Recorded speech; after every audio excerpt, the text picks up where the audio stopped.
Ma'am एक आखिरी सवाल। मैम जैसा कि नगर निकाय चुनाव को लेकर समाजवादी पार्टी से मछली शहर के कम से कम 14 प्रत्याशी तैयारी किए हुए हैं, तो किस तरीके से आप क्षेत्रीय विधायक किस तरीके से निर्णय लें, किस तरीके से फैसला करेंगे, कैसे उम्मीदवार चुनेंगे आप? जो जैसा कि मछली शहर की ये सीट जो है समाजवादी पार्टी के खाते में आई हुई है और 14 प्रत्याशी हैं, तो कैसे निर्णय लेंगे, इस पर थोड़ा सा बताइए दर्शकों तो हमारे पास एक टाइम आ गया है और अपार्ट फ्रॉम दैट हमारी पार्टी जो है उसका जो सबसे बड़ा रिजल्ट मैं आपके सामने खड़ी हूँ कि 10 दिन में मैं यहाँ से चुनाव लड़ी और जीत करके विधायक बनी हूँ। तो ये यहाँ के समाजवादी पार्टी की जो टीम है, यहाँ के जो कार्यकर्ता हैं, उनकी निष्ठा है जिसका रिजल्ट है कि मैं यहाँ पे आपके सामने हूँ। और पार्टी से बहुत सारे लोग, क्योंकि ये आपका हक है, अगर आप चुनाव की तैयारी करना चाहते हैं, आप लड़ना चाहते हैं, वो आपका हक है। जैसे और दूसरी चीज़ है कि जो डिसीजन होता है वो हमारे राष्ट्रीय नेतृत्व का डिसीजन होता है। और सबसे बड़ी बात ये है कि जब भी राष्ट्रीय नेतृत्व का कोई डिसीजन आता है तो हमारी जो मछली शहर की टीम है वो इतनी स्ट्रांग है कि जिस व्यक्ति को एक डिसीजन के तौर पे अगर उसे उसका कैंडिडेट बनाया जाता है, बाकी सब लोग जी जान लगा करके उस कैंडिडेट को जिताने में अपनी पूरी मेहनत लगाते हैं। और शायद यही रिजल्ट है कि ये समाजवादी सीट है और हमेशा समाजवादी रहेगी। और मुझे लगता है कि जब भी जो चुनाव होंगे और हमारे सपा के पक्ष में ही चुनाव होगा और हम भारी मतों से विजयी होंगे। जो सर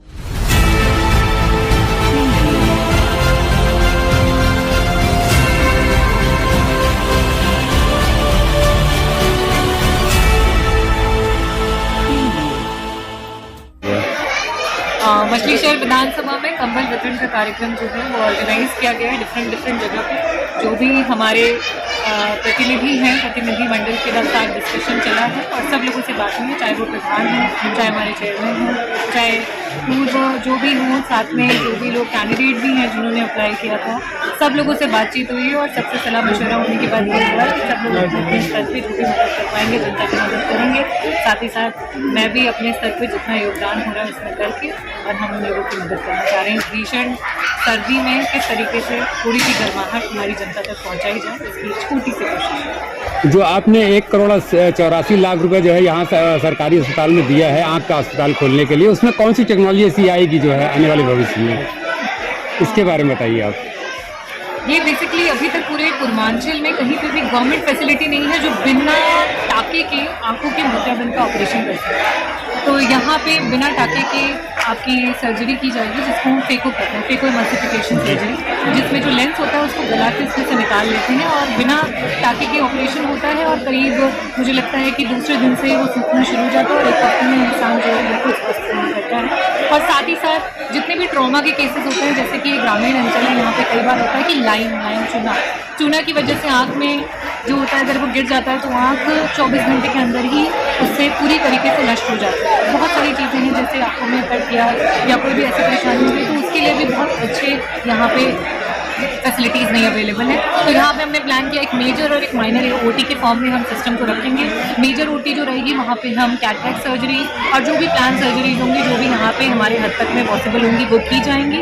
और जो माइनर ओटी होगी वहाँ पे जितने भी ट्रॉमा के केसेस होंगे, जो भी कुछ इन्फेक्शन के केसेस हैं, उनको वहाँ पे देंगे। तो ये बताइए ये टेक्नोलॉजी जो है पूर्वांचल में है जो आप लाने वाली हैं मछली शहर के लिए? जितने प्राइवेट प्रैक्टिशनर्स हैं उनके पास है, लेकिन अभी तक गवर्नमेंट सेक्टर ने इसको नहीं प्रोवाइड किया है और ये गवर्नमेंट की पहली पहल होगी जो लोगों को निःशुल्क जनता को बिना सूचर के एक अच्छी कैटरेक्ट सर्जरी। मतलब ये पूर्वांचल में पहला ऐसा जो है मछली शहर में बनेगा ऐसा हॉस्पिटल। मैम नगर निकाय चुनाव को लेकर क्या तैयारियां चल रही, क्या कहना चाहेंगे? जो चुनाव टल गया है इस पर क्या कहना चाहेंगी?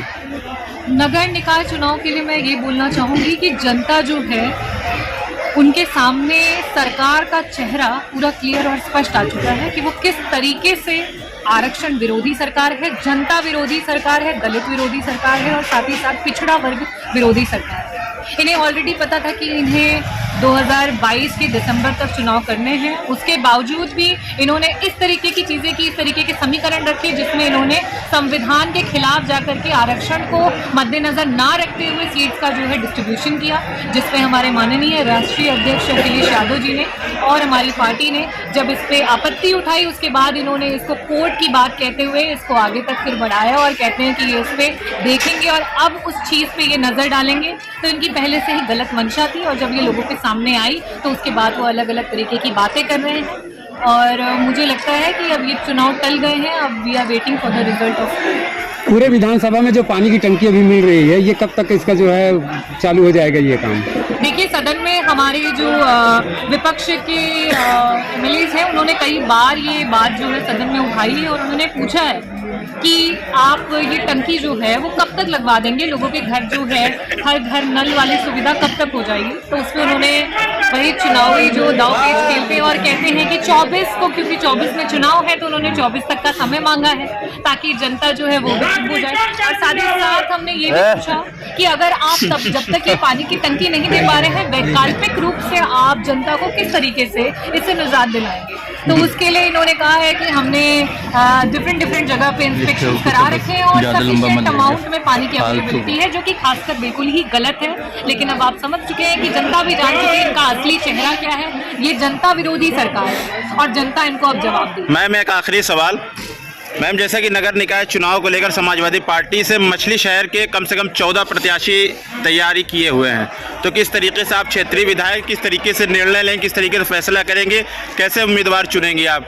जो जैसा कि मछली शहर की ये सीट जो है समाजवादी पार्टी के खाते में आई हुई है और 14 प्रत्याशी हैं, तो कैसे निर्णय लेंगे, इस पर थोड़ा सा बताइए दर्शकों। तो हमारे पास एक टाइम आ गया है और अपार्ट फ्रॉम दैट हमारी पार्टी जो है उसका जो सबसे बड़ा रिजल्ट मैं आपके सामने खड़ी हूँ कि 10 दिन में मैं यहाँ से चुनाव लड़ी और जीत करके विधायक बनी हूँ।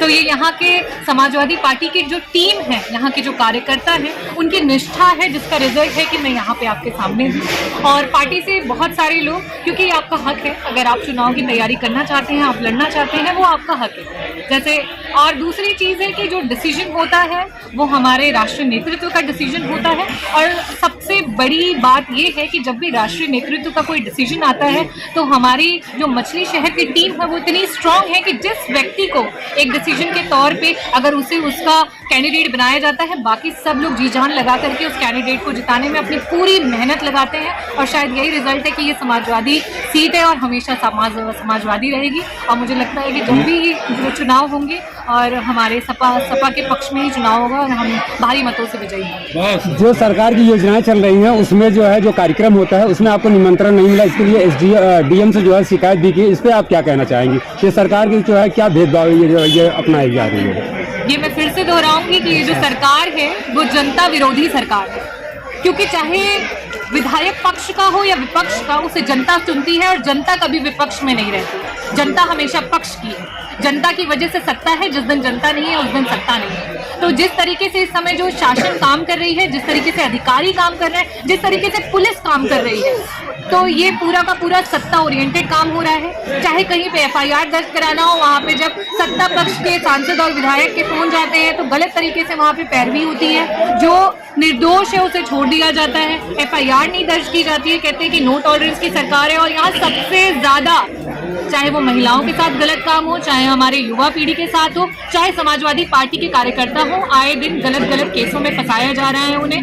इस तरीके के माहौल बनाए जा रहे हैं, इस तरीके की चीजें की जा रही हैं जिससे कि लोगों को उत्साया जा रहा है। और जब उत्साया जा रहा है गलत बातों से और जब वो उसी चीज का जवाब देते हैं तो उसके जवाब के रिजल्ट में उनके ऊपर एफआईआर किए जा रहे हैं। और इसी के लिए हमारे समाजवादी पार्टी के माननीय राष्ट्रीय अध्यक्ष अखिलेश यादव जी और हमारी टीम जो है धरना प्रदर्शन कर रही थी। कल जो है डीजीपी जो आपका कार्यालय है वहाँ पे धरना प्रदर्शन हुआ है। और हम लोग इस लड़ाई में सबसे आगे हैं, क्योंकि हम जनता के साथ हैं और ये जनता विरोधी सरकार को हम गिरा कर ही मानेंगे। ठीक है, thank you ma'am, thank you.